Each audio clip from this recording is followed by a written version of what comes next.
Nous sommes dans un monde qui a subi des chocs très importants sur une période très courte. À la fois la pandémie et la sortie de la pandémie, qui a été compliquée, puis la guerre en Ukraine, l'invasion par la Russie, qui a quand même aussi eu des conséquences en termes de choc énergétique sur les matières premières, les produits alimentaires très importantes. Et on est aussi avec un espèce de choc qui est à vitesse un peu plus lente, mais qui est le choc climatique, auquel il faut faire face. Donc on est dans un monde où on a une superposition, une juxtaposition de chocs. Et donc on reste dans une économie qui est assez mondiale, qui est assez fragile, assez vulnérable. On a parlé de la dette auparavant, on a parlé de la dette pour les pays les plus pauvres, mais la dette a augmenté un peu partout dans le monde.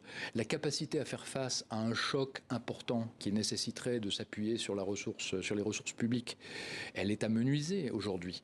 Donc évidemment, il faut être très prudent par rapport aux chocs qui pourraient se produire. Et est-ce que ça change la mondialisation, justement, tous ces chocs? Est-ce qu'on va commercer plus entre pays voisins, à l'intérieur de régions? Est-ce que là, on ne rentre pas dans une nouvelle mondialisation, justement? Alors, une autre source d'incertitude sur l'économie mondiale, c'est ce qu'on appelle la fragmentation géoéconomique.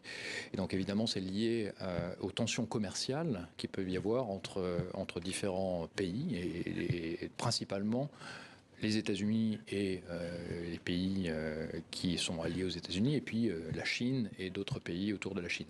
Et donc on a vu une montée de ces tensions commerciales. Elles ont littéralement explosé. Les mesures commerciales qui viennent distordre le commerce international ont été multipliées par 3. On en a plus de 3000 sur l'année 2023. On en avait moins de 1000 en 2019 et avant. Donc ça a complètement explosé. Et ça peut conduire à ralentir l'économie mondiale, ça peut conduire à des frictions, des tensions supplémentaires de nature géopolitique. Donc évidemment, c'est un gros sujet pour nous.